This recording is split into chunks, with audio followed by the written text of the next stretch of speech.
guys! Nagpunta kami dito sa Acacia Resort kung saan ay ginanap dati yung aking birthday. Kaso, na-delete nga yung aking yung aking video. Kaya, ngayon, yung kapatid ng aking manugang ay dito nag-set ng kanilang outing. Kaya naman, sabi ko, sama ako para makapag-video man lang ako kasi video lang, hindi ako sama mag-swimming kasi hindi ko na makilala yung mga kasama nila. At ito yon, ipakikita ko sa inyo, ito yung loob. Ayan, hanggang dyan. Ayan, yung kanilang hugasan ng kamay, tapos yung CR. Ayan, ganda diba? Tapos, mas maganda to sa gabi. Ilalagay ko yung picture dito sa gabi. Dito, aakyat ka. Kaso, natakot ako kasi madilim. Pero ang alam ko, yung ilaw dyan, pag kami dumaan, mabubuhay. Ayan, ito yung resort natin. Super ganda to sa gabi dahil sobrang daming ilaw. Grabe, no? Oo, totoo yun. At kaya naman nagustuhan dito nung sister ng aking manugang kasi nakita niya ito. Super duper ganda talaga.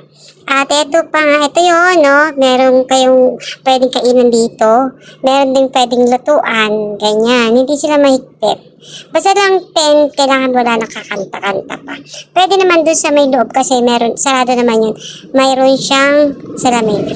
At ito yung kwarto na ginamit namin. Yan, kaso sarado. Mga pagalitan ako pag binuksan ko. Ayan, meron siyang mga halaman. At dito, ito ay malapit lang dito sa may amin, pwedeng lakarin. Ayan si Kowa, dilulublog ng mami niya. Sumama kami. Kasi nga, natin namin yung pagkain nila. Ayan, napakaluwag dito. Tapos akyat tayo at pakikita ko sa inyo yung terrace. Ayan, akala ko sarado, pero hindi naman pala. Ang hirap kasi mag voice over nga sa ngayon kasi masyado maingay ang mundo. Ayan, ito yung terrace niya. Ang terrace niya ay hindi lang isa. Ayan, meron siyang terrace dun pa sa taas. Ayan, yung Acacia Resort. Napakaganda niya. Noon, akupado namin ito at saka yung isang taas. Ngayon yata hindi kaya hindi na ako umakyat yan sa taas. Maganda rin yung taas niyan. Yun hindi ko na na-video. Dahil na baka tayo ay hindi naman dapat doon sila.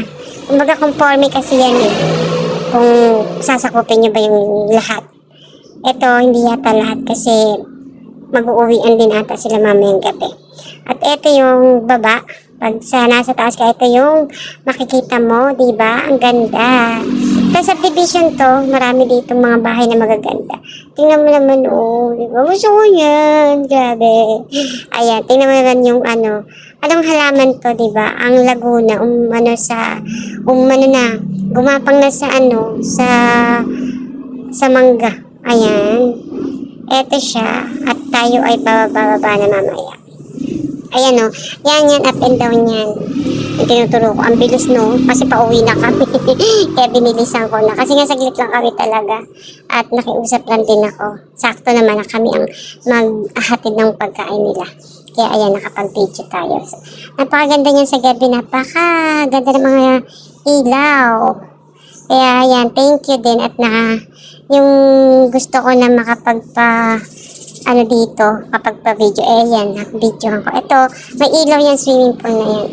Ayan yung babae, kasamahan nung friend. Ayan yung friend pala, nung sis ng manugang ko. Ayan, hindi ako masyado nag-premiere ngayon kasi hindi ako masyado makapag-voice over. Ayan, at uuwi na kami, dire-diretso na ako yan. Dire-diretso na akong lumabas. Kasi nga super init. Eto na. Eto yung gabi. Pag yan, sa birthday ko yan, ayan. Ganyan siya sa gabi. Di ba makulay ang ating kapaligiran pag gabi. Super ganda. Yan yung birthday ko. Hindi, last birthday ko pa yan. Nung nakaraang birthday ko ay dito lang sa amin din. At eto. Pilingero nakasali. Pilingerang kasaling maligo.